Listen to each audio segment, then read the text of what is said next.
Hello, everyone, and welcome into another episode of Sports Betting by Dummies. I am your host, Patty Parlays, and joining me as always, the tan man himself, the voice of God, Dizz. Dizz, welcome in, buddy. How's it going? Thanks, Patty. It's going well. Ready for the weekend. It was a long week at work. I'm excited to watch some Stanley Cup this weekend and see how the U.S. Open plays out. Awesome. Love it.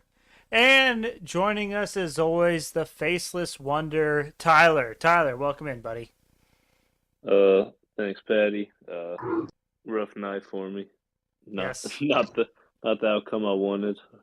Need to change my Discord logo here for a bit, I think, but Are you gonna change it to Draymond Green since he's your daddy now? I saw him. He got his hands Uh, on one of those the skirts they were handing out in the arena that had like the banner saying they wanted banner 18. It had like this other 17 Celtics banners and then like a blank square for the next one, and he wrote in Warriors on it, and then like maybe he wrote like Warriors maybe 2023 or something, and it was heartbreaking. Yeah. Let's just go ahead and start right there. Congrats to the Warriors on winning the NBA Finals last night. Not what we were hoping for, but we will move on and look forward. So we did confirm that the NBA draft is on Thursday. Hmm. So I think probably Wednesday we'll have some NBA draft bets for you guys, of course. Um, but really, Tyler, the big news that I want to talk about is there was a massive trade that happened, at least in my eyes. Massive may be a stretch, but did you see that the Mavs traded for Christian Wood? I did. They traded not super important players for him either. Right, that was my thought too. A lot of people were like, "Oh, this huge trade! I can't believe the Mavs gave up that to get Christian Wood." And I was like, I actually think the Mavs made a good move here. Am I alone in thinking this? I mean, I think in sports, those, trading 4 quarters for $1, like the dollar's always, the full dollar is always going to be better than the 4 quarters because that's one player. You know, you can only put five on the court at once. If you got one player that's worth $1, that's better than throwing out four players that equal $1. So, And court wise. you have So, to like, I always imagine, think it's better if you can get the one good player. right? And you have to imagine too that Christian Wood is going to be an upgrade from Dwight Powell. I mean, Dwight Powell's a good player, but he's, Christian Wood when he had James Harden, like for the few weeks they had or whatever month they had before he was gone, was putting up ridiculous numbers, like all-star numbers, and now he's going to be playing with, not similar as in the way they played, but a bigger, heliocentric type offense where it's all going through Luca. He's going to be drawing most of the attention. He's a great passer, so like I think Christian Wood's going to get a lot of the looks. Yeah, I think so too, and I definitely think it instantly makes the Mavs contender for next year, like a better team. So I actually like that. Um, and then I mentioned, as Pace, well, I didn't mention this, but as Pacers fans, we're obviously rebuilding right now, and so there's always trade talks and stuff like that. I saw one today that was like it's just a complete rumor, but Miles Turner for DeAndre Ayton. Um, what do you boys think about that possibility? He's a free agent. It would be a sign and trade, I think, for Ayton. I think is what the the thought is. Um, I can't see the Suns doing a sign and trade because that hard caps you. hmm. See, I don't know enough about the salary cap and the ins and outs and stuff like that to know like They what would have to everything have means. they would have to have all their moves done before they make that trade. Otherwise, they're locked in pretty much because they're already over the cap and they have a pretty well known like stingy owner that people are kind of surprised he's paying as much as he is, and that's the issue with Aiden anyways. He doesn't want to max him when someone's going to max him. Okay. There you go. Our NBA expert, even on financial terms, is coming through for us. Alrighty, let's move on to the Stanley Cup Finals. Game one, Avalanche took as we expected. Game two is Saturday. It's not tonight, which is really unfortunate. But if the Lightning come back and win the series and it goes 7, then this might be my most profitable NHL playoffs ever. But Diz, how are you feeling on the Stanley Cup Finals after one game? It's an electric game. I hope this is a great series. I could definitely see it going 7. I'm really hoping that the Avs win game 2 because I'm going to not fix what isn't broken, and I'm going to live bet the Lightning, especially if they lose game 2. I mean, game 1, they went toe-to-toe. They lost it in overtime. I think the Lightning can win this series, even if they're down 2-0. That may be a hot take, but I really like the Lightning, and honestly, I'm hoping they lose game 2 so I can get juicy value. Let's say the Avalanche go up 3-0. Are you live betting the Lightning again? Absolutely not. Okay, so that's where your kind of limit is, and I was curious how far you'd be willing to go. Yeah, 3-0 is very tough. It's been done before in hockey, though, right? Honestly, I have no idea. I think the NBA is the only one that it hasn't been done in, right? Correct. It's happened in the MLB playoffs before as well. Yeah. So it's close to the death sentence, but it's not the death sentence of the NBA. Right. Alrighty. And then let's talk about the U.S. Open. So currently we have 2 tied atop of the leaderboard. One, David Lingmerth at -5. And then joining Sir Lingmerth at the top is Colin Morikawa. Diz, I'm kind of shocked at these scores that they're putting up. Normally, U.S. Open, they talk about how gritty and how gross the course is and how, the winner's going to be over par. Yeah, I'm not gonna lie. I love the lower scores. I think a 5 under after round 2 is a perfect the perfect challenge for these professionals. I want to see birdies. I want to see good shots, but I also don't want them to shoot like 25 under. So I think the conditions of this course is one of the best I've seen in the U.S. Open from my personal perspective. I know a lot of people like to watch professional golfers struggle. We're seeing professional golfers struggle, but we're still seeing them hit really good shots and make putts and stuff like that. So I think it's a really good balance. 5 under through 2 rounds is exactly where I want to see it. I'm excited to watch it this weekend. That's for sure. Absolutely. Also, Diz, if you want to see good shots, just wait till tomorrow out on the course. Do you want to give the listeners the context there or what, Patty? Is that just an inside joke or? I mean, I'm going to be dealing out there. For Father's Day, we are taking the Podfather. It's going to be me, Diz, Dirty Mike, and the Podfather out on the golf course tomorrow. I'm sure the conditions will be like the Open out there, but we'll be playing for all the marbles. Did you see what the rules are of our format here, Patty? I believe so. So I believe it's first 9 holes. It's best score from the team, and then back 9 is a straight on scramble.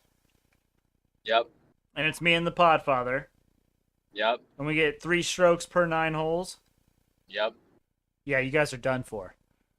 Yeah, that makes you guys favorites, but I love being at plus value there. I think Mike of all people is the most valuable when it comes to the scramble format. That's fair. I will agree. But I'm worried about the front 9. I think 3 strokes on best score is very difficult to come from. Now, what we do have to figure out is if we're doing match play, so you guys get a stroke on 3 specific holes, or if it's a stroke play on each 9. So I need to figure that out. I don't know what you're leaning there, Patty. So we would do the same thing for both 9 holes, correct? Correct. Okay.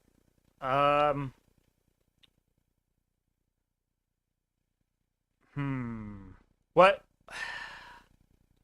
with The stroke? benefit of stroke play is that You can get back every in it with one every hole. hole is well that and just I think for us it helps us because if you guys have a bad hole, we can gain ground and also match play like a par four or something. Mike and I actually have to be in the scramble to not lose the hole. So I would lean stroke play, but I'm match good with it. We'll decide right now. We'll do stroke and play. We'll call it stroke play. I maybe Mike something else. I think I would lean stroke. Finish it out. Wait, what was that last part you said? We'll like finish out like we'll like finish out the hole. If it's match play, you don't really have to finish out the hole. You see what I'm saying? Yeah. That's what I meant by that. Okay, I'm with it. But I will say the Podfather texted me last night and said, "Hey, you may want to trade for Dirty Mike to be on your team because he played 9 holes at Winding River last night and had 9 bogeys." And I told him I'm Hey, in I what? go ahead. I said I told him I'm in the best golf form of my life right now. So he goes, "That's what I like to hear." So If Mike's bogeying every hole, I'm very content with that. yeah, you expect that from Mike. You I'm don't very expect that from Dad. If he bogeys every hole on the front nine, I think we can beat you guys on the front. Nah, I'm going Because low, of the bro. ones that I don't par, if you and Dad can, I'm pretty confident Mike and I can break 40 on the front with this format, and it just depends on what you and Dad do. If Mike's consistently bogeying, I'll get some pars, maybe a birdie in there. Just if you guys can do it or not. I'm shooting a 38 by myself, so Then we're hosed. yeah. And that's golf talk. All right, gentlemen, let's talk about the Dumbest Dummy Competition. I went 2-0 on Wednesday with 2 still pending, but neither of those look particularly great right now. Shoffley's at 2 over for the tournament. He's dangerously close to getting cut. And then where's the Romster at? Let's see.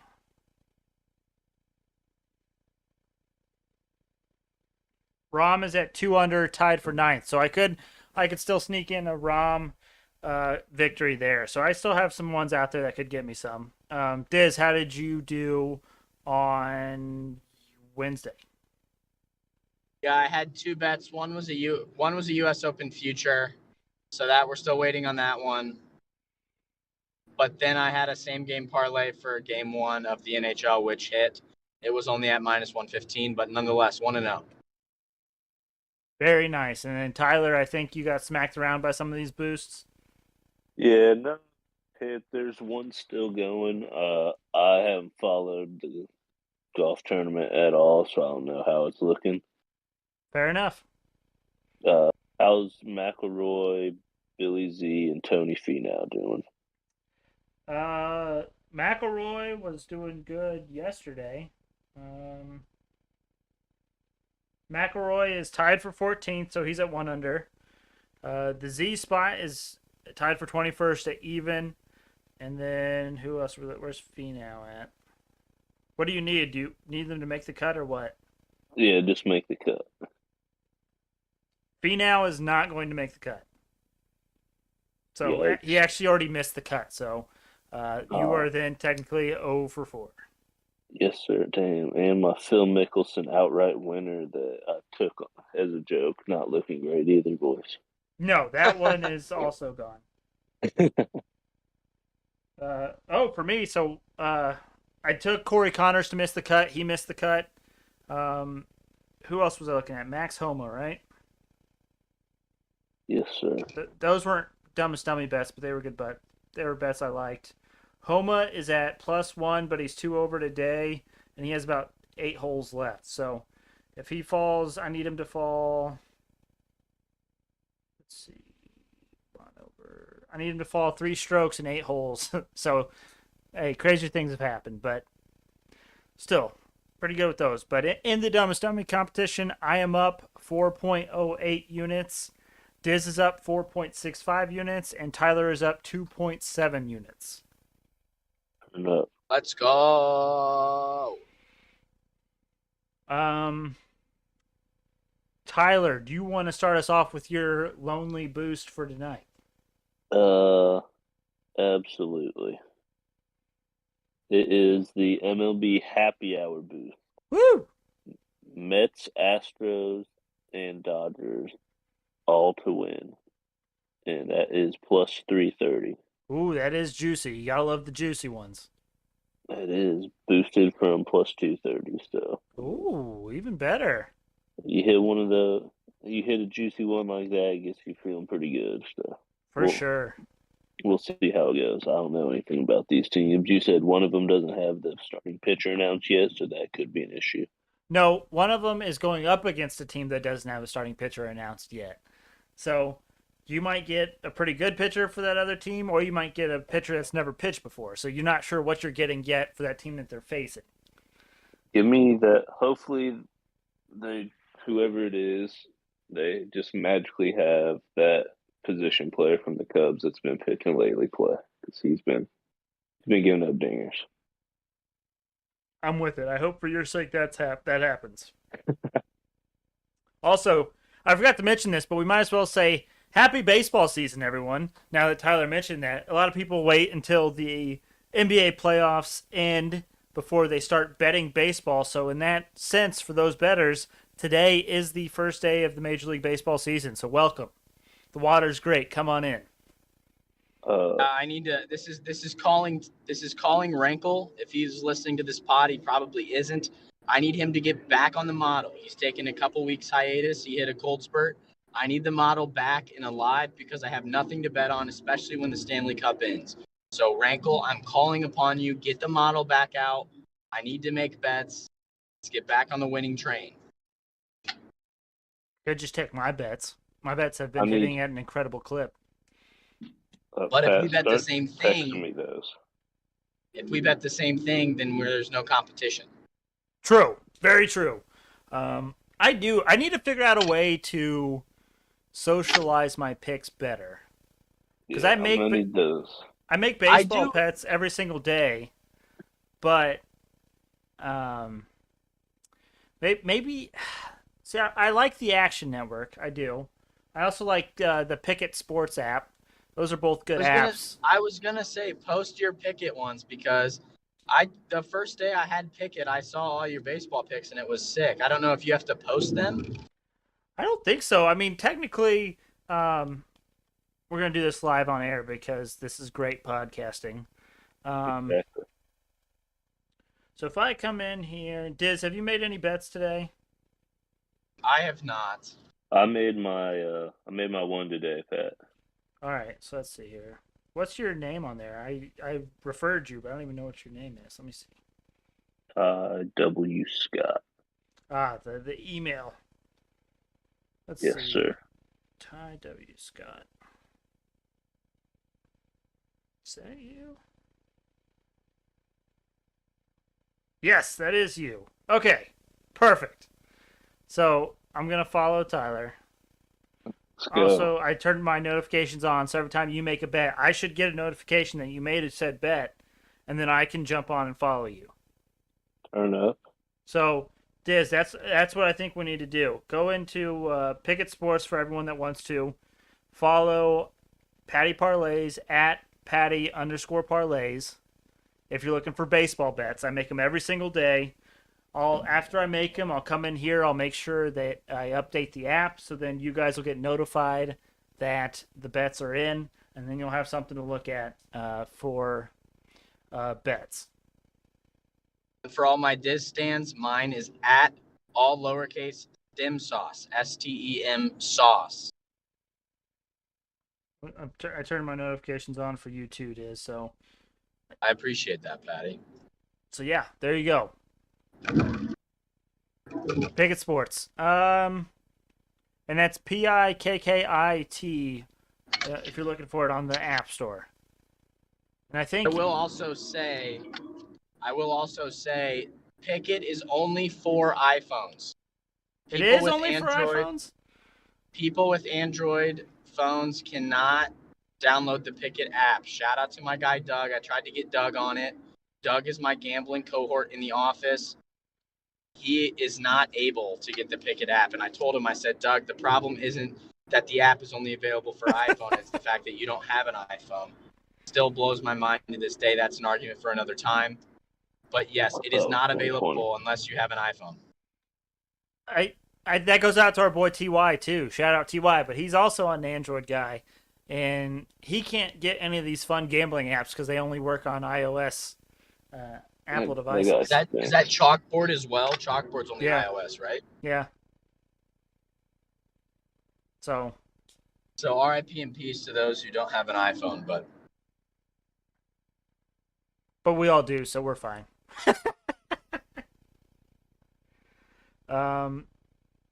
Dizz, would you like to grace us with your Dumbest Dummy Competition bets, or would you like me to go?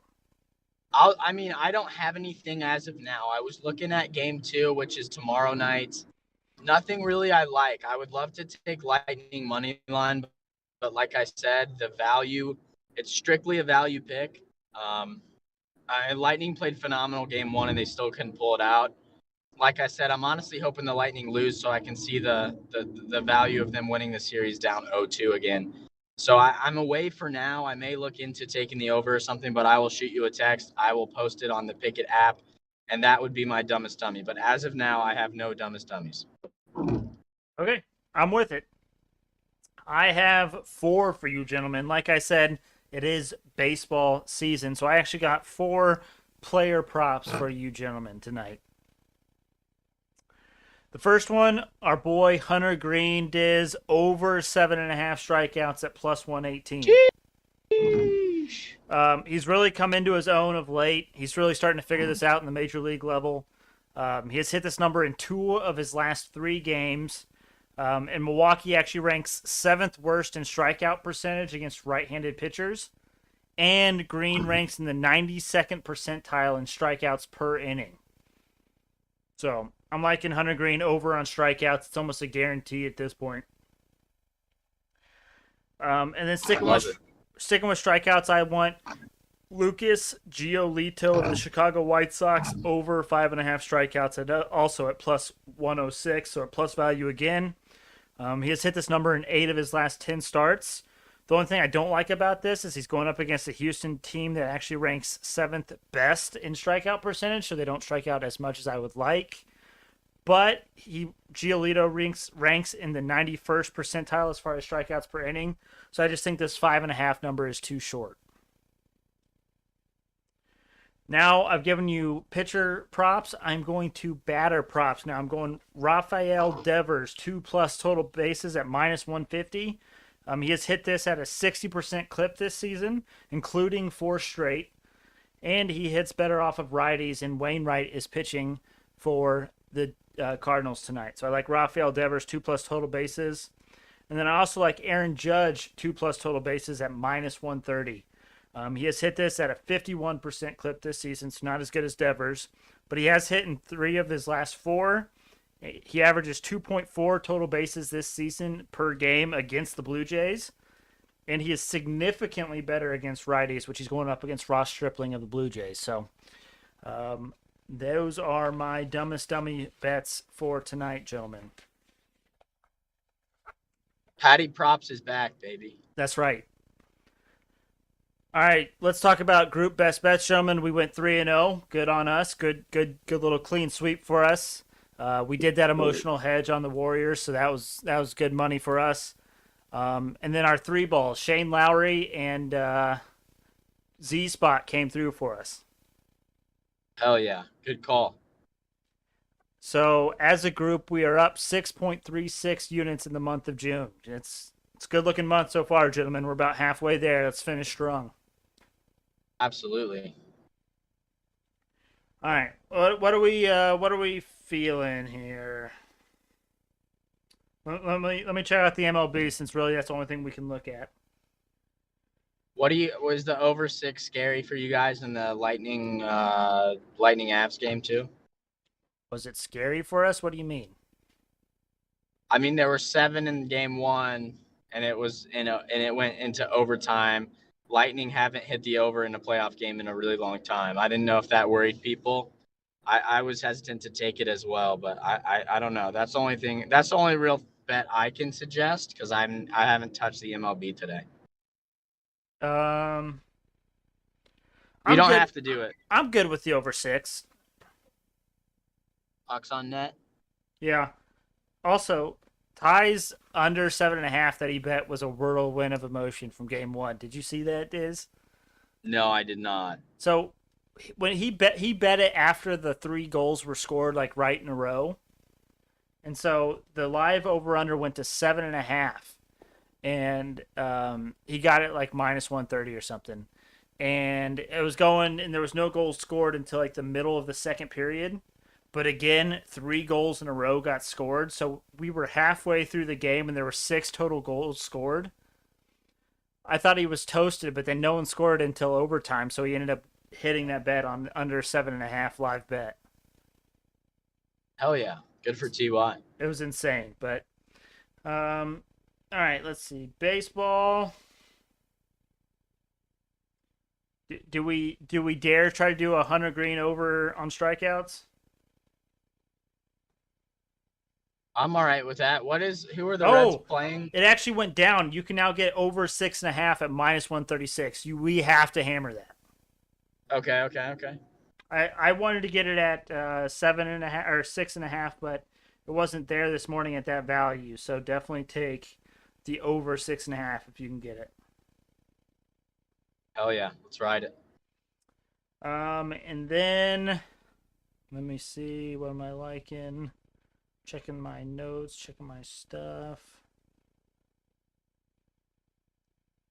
This one's gonna be out on a limb, but I kind of like it. The Baltimore Orioles first 5 plus a half at minus 110. So, show your work. Yeah. Hold on. See if I still have that information pulled up. I do. Okay, so here's what you got. On the mound for the Tampa Bay Rays, we have Shane Baz, okay? What a name. He has started in 1 game. He has pitched 2.1 innings, and he has an ERA of 19.29. That means he gave up a billion 2 runs. He gave up 2 runs. No. That can't be right. Hold on. If he pitched 2 innings, equals that divided by 4 runs. 4 runs. Equals that times 2.1. 4.5 runs. So we can't give up half runs. We'll say 4 or 5 runs, right? Okay. His expected ERA, which is what I base all of my betting on, his expected ERA is 64.58. What's the difference? What do you mean, what's the difference? Between expected ERA and ERA. How the hell do you calculate 64 runs out of 4 runs and 2 1/3? The 64 is probably extreme. But basically what it comes down to with expected ERA is how hard the ball is hit off of you, right? If you give up... So you need a larger sample size of innings before expected ERA is legit. It's the same thing with ERA. You can make the same argument for ERA. But what I'm saying is, even though he gave up the 4 runs, maybe he should have given up 6. Maybe a great defensive play saved a couple runs, whatever the case may be. But that's not the point I'm getting at here. The point is, this guy hasn't pitched for very long. He's fairly new, but he gives up runs, right? He's going up. Okay. He's going up against my boy Dean Kramer for the Baltimore Orioles. Now, Dean has an expected ERA of 4.17. Reasonable for a starting pitcher, right? Very. Now, the hold on, I gotta pull up ESPN real quick because this is what I look at. Now, the main thing I look at is how these teams perform against the hand of the pitcher that they're facing against, right? Yep. Both our boys Shane Baz and Dean Kramer are both righties. Baltimore is actually a better hitting team than the Rays against right-handed pitching. So, to me, when I'm looking at this matchup, everything screams Baltimore. Now, granted, we have a smaller sample size with these pitchers, but with Baltimore being a significantly better hitting team than the Rays against right-handed pitching, I'm okay with the smaller sample size, and we're getting plus a half in the first 5. If this game is 0-0, we win this bet. So that's where I'm going with. What's the value? Minus 110. Sign the contract. Okay.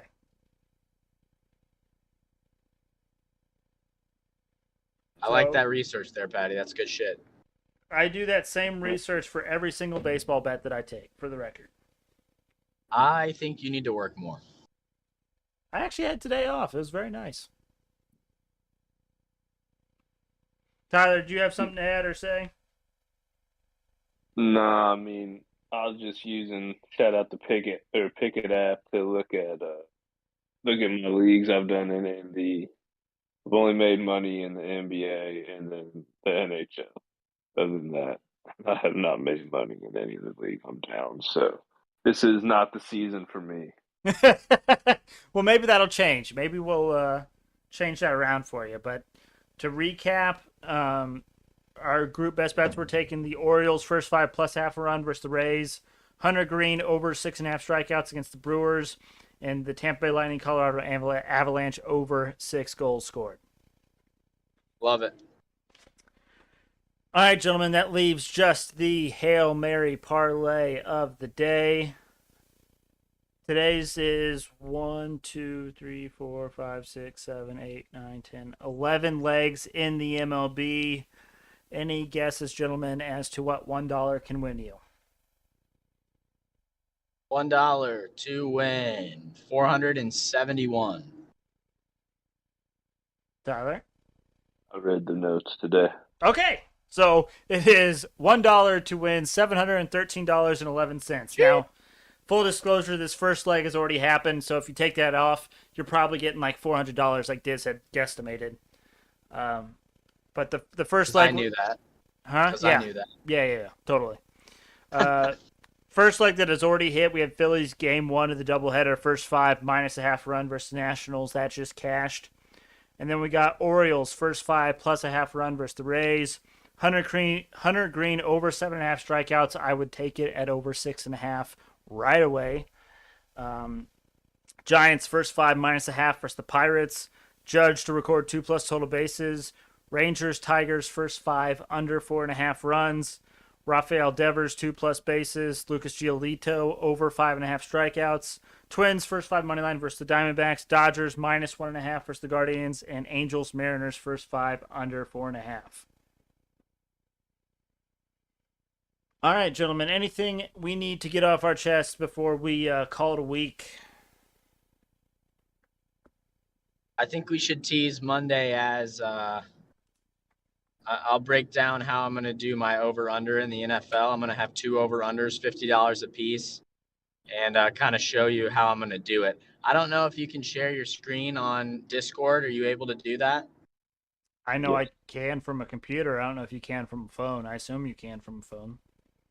I may try to get connected on my laptop and pull up the spreadsheet and how I'm determining. Are so you that may be a working little on Monday? I am working on Monday, but I may be able to get home in time to the podcast from home. Okay. There is mobile screen share, by the way, Dizz. There you go. If you tap on the screen, it's the one with the phone with the arrow coming out of the screen. Dope Hell yeah. sauce. Anything else, though, gentlemen? Any big Father's Day plans? We kind of already told you ours were golfing, but Tyler, any Father's Day plans for you? I'll get to that, but I just want to say the Celtics hurt my feelings.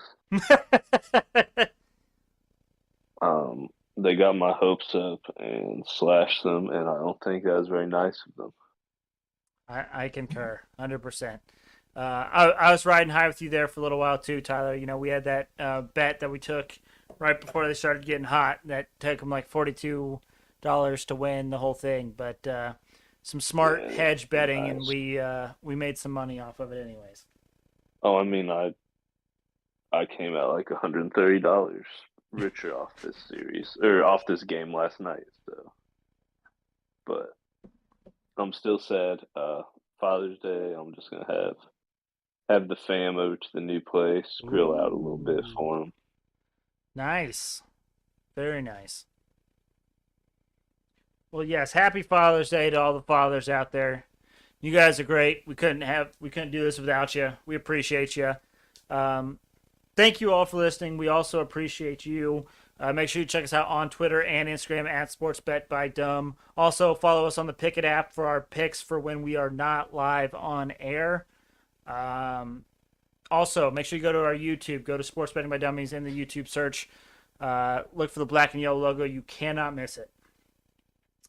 But we hope you have a nice, long, profitable weekend, and we will see you all on Monday.